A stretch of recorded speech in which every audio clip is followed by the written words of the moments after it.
Good morning friends. कल हमने जो टॉपिक अपना नॉर्दर्न प्लेन्स तक पूरा कंप्लीट कर लिया था और आज हम पेनिनसुलर प्लेट्यू से आगे नेक्स्ट टॉपिक को दोबारा आगे कंटिन्यू करेंगे। तो let's go with it. As you see the peninsular plateau क्या होता है? जो हमारा इंडिया का साउथर्न पार्ट है सारा प्लेट्यू के अंडर, मतलब वो सारा उसको पेनिनसुलर प्लेट्यू बोलते हैं and it is also known as Deccan plateau. मतलब डेक्कन के जो स्टेट्स हैं जैसे कर्नाटका होगी, तमिलनाडु होगी, आंध्रा होगी, तेलंगाना होगी, केरला होगी, ये सारा डेक्कन में आता है। तो this is as you see in the map, या मैप्स देख लें। ये मैप में जो ये ऑरेंज पार्ट है, जितना ये आप ऑरेंज पार्ट देख रहे हैं, ये सारा डेक्कन प्लेट्यू के अंडर आता है। और इसके अंदर कई तरह की जो हिल्स आती हैं, जैसे ये पहली होगी अरावली हिल्स होगी।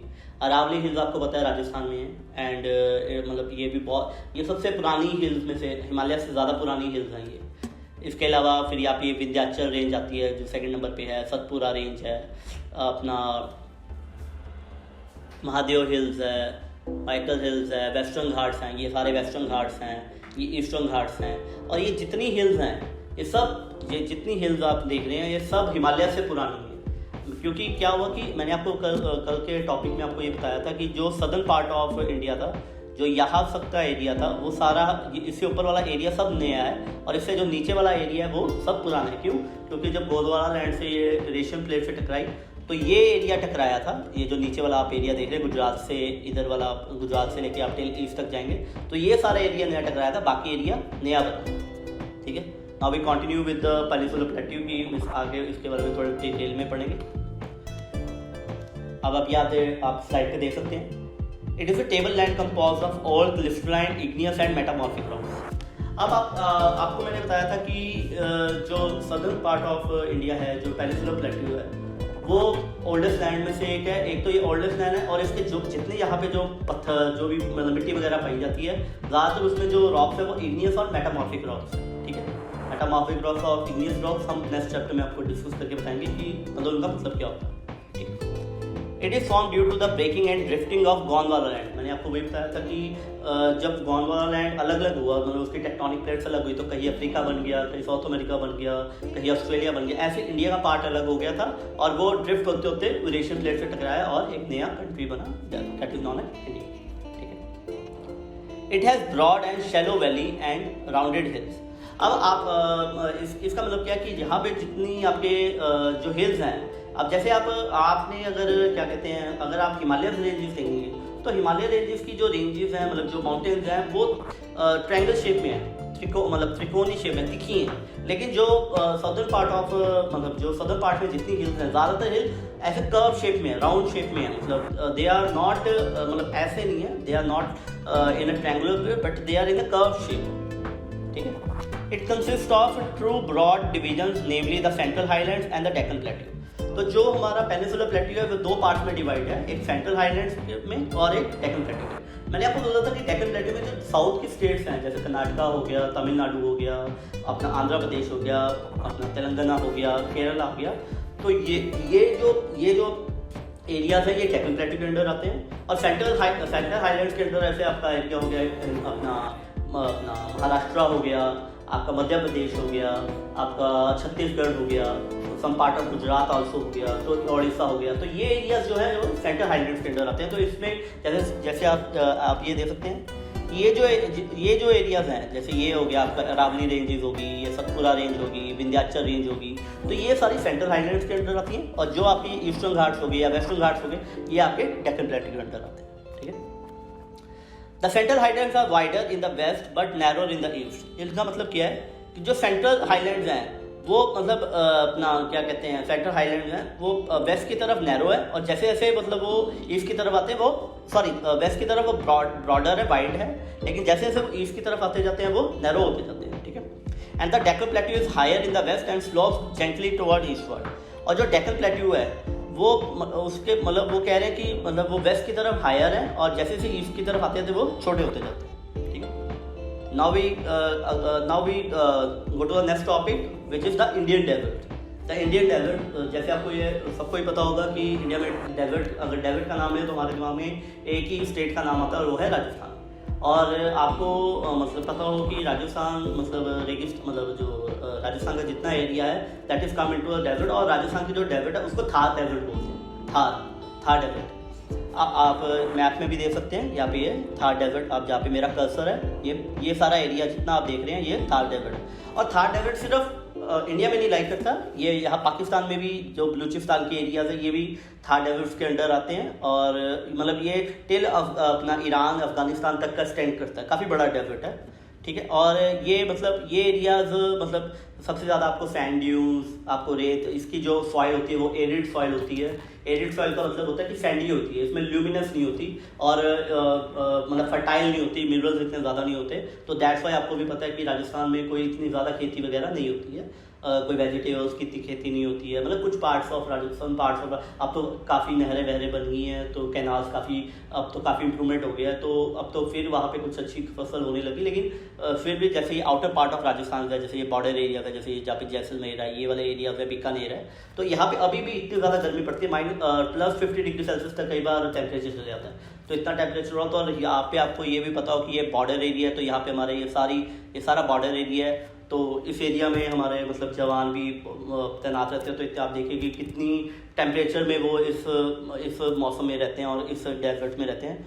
और ये वाला जो एरिया आपका जो ये है, ये नॉर्दर्न गुजरात का एरिया है, इसको रन ऑफ कच्छ बोलते हैं, इसको वाइट डेजर्ट बोलते हैं, ये भी थार डेजर्ट के अंडर आता है, लेकिन इसको वाइट डेजर्ट बोलते हैं, और इसको रन ऑफ कच्छ बोला जाता है। वाइट डेजर्ट इसको क्यों बोला जाता है, क्योंकि ये एरिया जो है ये यहाँ पे पहले समुंदर था, इस एरिया में जहाँ पे मेरा कर्सर आप देख रहे हो, ये नॉर्थ गुजरात, यहाँ पे पहले समुंदर था, लेकिन जब ये यूरेशियन प्लेट से टकराया, जब ये मैंने आपको बताया था कि जब नीचे वाला जो डेक्कन प्लेटू एरिया है, जब ये यूरेशियन प्लेट से टकराया तो ये समुंदर का एरिया तो अब यहाँ पे वाइट वो हो गया, क्या कहते हैं, लैंड लॉक हो गया, और फिर समुंदर का पानी धीरे धीरे सूखने लग गया, और जब भी समुंदर का पानी आपको पता है इवेपोरेट होता है तो उसमें वो नमक में चेंज हो जाता है, इसलिए सारा डेजर्ट नमकीन डेजर्ट है और वाइट कलर में है। मतलब बहुत दुनिया में ऐसे 1-2 डेजर्ट्स ही हैं, जैसे ये हो गया, और एक आई थिंक वॉल्विया में है, तो वाइट डेजर्ट, अगर मतलब कई लोग वाइट डेजर्ट देखने के लिए वॉल्विया जाते हैं, तो अगर मैं उनको मैं कहूँगा कि अगर आपको वाइट डेजर्ट ही देखना है तो आप रन ऑफ कच्छ जाइए, बहुत अच्छा टूरिस्ट प्लेस है, और काफ़ी गुजरात में काफ़ी अच्छा इसको एज अ टूरिस्ट हब बनाया होता है, ठीक है।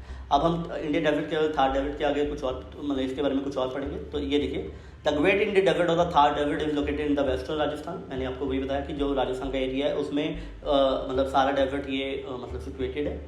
It is sandy plain receiving annual rainfall as low as 150 mm। The vegetable coverage this region is extremely scarce. वही मैंने आपको बताया कि यहाँ पे सबसे ज़्यादा वेजिटेशन कम होने का कारण है कि यहाँ पे बारिश बहुत कम पड़ती थी, और कम पड़ने के उसका कारण ये है कि यहाँ पे बारिश 150 mm ही पड़ रही है, और वेजिटेशन एक्सट्रीमली रेयर है, तो ज़्यादातर आपको यहाँ पे कोई मतलब किसी तरह की फल सब्जियों की आपको खेती नहीं दिखेगी। हाँ, कुछ आपको खजूर के पेड़ दिख सकते हैं, पल्सेस का काम यहाँ पे काफ़ी होता है, पल्सेस की वेजिटेशन अच्छी होती है राजस्थान में। लेकिन अब तो मैं वही बता रहा था कि जैसे जैसे अब इरिगेशन फैसिलिटीज़ काफ़ी बढ़ी हैं, पंजाब का ये यमुना नहर है एक बनी हुई है, तो वहाँ से काफ़ी अब इनका काफ़ी अब वेजिटेशन अच्छा हुआ है, आगे से काफ़ी अच्छा हुआ है। Some small stream appear during in the rainy season, but that quickly disappear into the wet. Rainy season में जो आपका जुलाई और अगस्त का मंथ होता है उसमें काफ़ी मतलब यहाँ पे बारिश होती है, लेकिन ड्यू टू हॉट वेदर जितना वो पानी है वो सारा वहाँ की रेत सोख लेते हैं, तो वहाँ पे कोई मतलब प्रॉपरली पानी का इतना बड़ा स्रोत है नहीं, ठीक है। Thrones and scrub type of vegetation. Thrown and scrub मतलब यहाँ पे आपको पता है कैक्टस के पेड़ मिलते हैं तो उसको थ्रॉन्स बोलते हैं, एंड स्क्रब्स जो झाड़ियाँ होती हैं, तो ज़्यादातर उन चीज़ों की ही यहाँ पे वेजिटेशन आपको देखने को मिलेगी। आप जब भी राजस्थान की तरफ, या जैसे आप और ज़्यादा अगर आगे जाएंगे तो आपको वो भी नहीं देखने को मिलेगा, मतलब जैसे आप बॉर्डर एरियाज पे जाएंगे तो इतना ज़्यादा सैंड ड्यून होते हैं, ये चीज़ें भी देखने को नहीं मिलती। Now we go to the next topic, that is the coastal plain. Coastal plains क्या होते हैं? कोस्टल प्लेन्स आप ये देखिए, ये जितना आपका जहाँ पे मेरा कर्सर, आप मेरा कर्सर को ध्यान से देखिए, कर्सर मेरा जैसे जैसे मूव कर रहा है, ये सारा मतलब ये गुजरात से लेके ये महाराष्ट्र, ये जैसे जैसे मैं नीचे आ रहा हूँ, ये केरला, कर्नाटका, ये तमिलनाडु, ये आपका उसके बाद आंध्र प्रदेश आ गया, फिर ये उड़ीसा का एरिया हो गया, ये आपका टिल वेस्ट बंगाल तक। तो ये जितना एरिया आप देख रहे हैं ये सारा हमारा कोस्टल प्लेन है, इंडियन ओशन का प्लेन है, और मतलब कुछ कोस्टल प्लेन हमारे अरेबियन सी में है, कुछ हमारा इंडियन ओशन में है, एंड कुछ हमारा बे ऑफ बंगाल। तो ये हमारे जो मतलब जो सी के आपके एरिया में वो सारा कोस्टल प्लेन्स के अंडर आता है, ठीक है। इसके बारे में हम थोड़ा डिटेल में आगे पढ़ेंगे। अब नाउ यू आप जैसे स्लाइड में देख पा रहे हैं, right on the outer edges of the Indian peninsula lies the narrow strip of the coastal plain. These seas flat regions cover the shores of Bay of Bengal in the east and Arabian Sea in the west. The western coast along the Arabian Sea can again divided into three sections. मैं वही बता रहा हूँ, जैसे आप देखिए कि ये हमारा राइट सेक्शन है और ये हमारा लेफ्ट सेक्शन है। ये वाले जो इधर एरियाज है वो अरेबियन सी में लाई करते हैं, इसके कोस्टल प्लेन, इसको वेस्टर्न कोस्टल प्लेन्स बोलते हैं। और ये जो हमारा एरिया था ये बे ऑफ बंगाल, इसको ईस्टर्न कोस्टल प्लेन बोलते हैं। ठीक है, अब ये भी जो मतलब जो वेस्टर्न कोस्टल प्लेन है ये भी और ईस्टर्न कोस्टल तीन पार्ट्स में डिवाइड किए हुए हैं, इनको अलग अलग नाम दिया गया। The Konkan coast covering coastal of Maharashtra and Goa, the Kannada plains covering coast of Karnataka and the Malabar coast covering Kerala. जो हमारा वेस्टर्न कोस्टल प्लेन है ये तीन पार्ट्स में डिवाइड है। सबसे पहले है कोंकण कोस्ट। आप ये देख रहे हैं ये हमारा महाराष्ट्र का एरिया और ये गोवा का एरिया। तो इसमें ये इनके जो मतलब जो समुद्र की जो सिटीज़ लगती हैं, जैसे आपका गोवा का पणजी हो गया या फिर आपका मुंबई हो गया, इसके अलावा रत्नागिरी हो गया। तो ये जो जितने मतलब जो एरियाज़ हैं ये सारा कोंकण कोस्ट के अंडर आता है। फिर उसके बाद ये वाला जो एरिया आप देखिए ये है अपनी कर्नाटका स्टेट है। तो इसके साथ जो भी सिटीज़ लगती हैं, जो कोस्ट लगता है, इसको बोलते हैं कन्नाडा कोस्ट, कन्नाडा प्लेन्स। और फिर ये नीचे आपका लास्ट में आपकी जो स्टेट आती है वेस्टर्न कोस्ट में वो आती है केरला। तो इसमें जो आपकी मतलब कोस्ट लगता है उसको बोलते हैं मालाबार कोस्ट। ठीक है, तो ये आपका कवरिंग केरला, जो केरला मतलब जो महाराष्ट्र, क्योंकि आप देखिए ना कि वेस्टर्न कोस्ट में आपकी जो क्या कहते हैं जो स्टेट्स लगती हैं वो महाराष्ट्र और गोवा लगती हैं और कर्नाटका और केरला लगती हैं। ये चार स्टेट्स आपकी लगती हैं। तो महाराष्ट्र और गोवा को कवर करने के लिए जो कोस्टल है वो है आपका कोंकण कोस्ट है, और जो कर्नाटका को वो कन्नाडा प्लेन्स हैं, एंड जो केरला को जो यहाँ पे जो कोस्टल्स हैं जो सी लगता है उसको मालाबार कोस्ट बोलते हैं। ठीक है, तो ये हो गया आपका वेस्टर्न कोस्टल प्लेन जो भी आपके एरिया है। फिर आता है हमारा eastern coastal plain. Eastern coast भी दो पार्ट में डिवाइड है, the northern Circars and the Coromandel coast. ठीक है, अब ये देखिए आप यहाँ पे कि ये जो आपका तमिलनाडु का एरिया है या थोड़ा आंध्र प्रदेश का एरिया है, क्योंकि जो ईस्टर्न कोस्टल प्लेन में हमारे चार स्टेट्स में लगती हैं। ये है तमिलनाडु, आपका आंध्र प्रदेश, तेलंगाना नहीं लगता क्योंकि वो एक लैंडलॉक अपनी स्टेट है। फिर आपका थोड़ा सा parts of Odisha and west Bengal. तो जो आप ये देख रहे हैं क्या नाम है, जो आपका आंध्र प्रदेश और तमिलनाडु का एरिया है, इसको हम कोरोमंडल कोस्ट बोलते हैं। जो इसका सी के एरिया में जैसे चेन्नई हो गया, आपका विशाखापट्टनम हो गया, कोची, आपका क्या कहते हैं ये एरियाज हो गए, ये आपके इसमें लगते हैं क्या नाम है कोरोमंडल कोस्ट में। और फिर जैसे ओडिशा में आपका वो कौन सी उनकी थी, आपका भुवनेश्वर हो गया, पुरी हो गया, आपका इधर वेस्ट बंगाल में कोलकाता हो गया। ये जो पोर्ट्स हैं ये जो पड़ते हैं नॉर्दर्न फीचर में पड़ते हैं क्योंकि नॉर्थ की तरफ लाई कर रहे होते हैं। तो this is about the coastal plane. Now last हमारा जो टॉपिक है इसमें आ जाता है हमारा, sorry I think it's not a last, या इट्स अ लास्ट टॉपिक। जो लास्ट टॉपिक इस चैप्टर में हमारा है वो है आइलैंड्स।